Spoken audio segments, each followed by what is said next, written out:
ভাবি, এই যে আপনার উপহার, 12 মাসি মরিচ গাছ।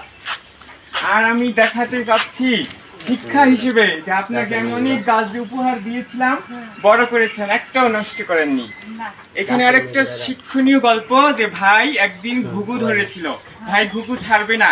পরে আমি বলছি ঘুঘু ছাড়েন, আমি হাত ভরে গাছ দিব, ঠিক না? পরে ভাবিকে লটকন গাছ দিয়েছি, এই আম মেহগনি সব ভাবি বড় করেছে।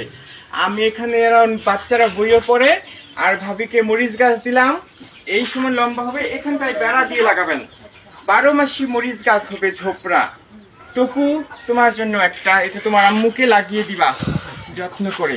তো কাজের কথা শিক্ষা হিসেবে দেখুন তো, অনেক দূরের মানুষও দেখেন, আজ নতুন নয়, দীর্ঘ 6-7 বছর আগেই আমার কাজগুলো ইউএনডিপি স্টোরি করেছিল মাটির কাছের পরিবেশ কর্মী হিসেবে।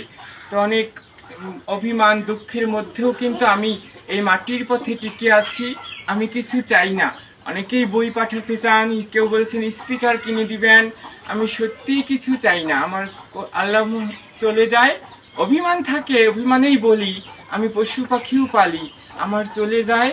আমার থেকে মাটির শিক্ষা নিন, পরিবেশ প্রকৃতির শিক্ষা নিন, মানুষ হয়ে ওঠার শিক্ষা নিন। ছোট মুখে বড় বললাম, ক্ষমায় দেখবেন। তো হ্যাঁ, আমি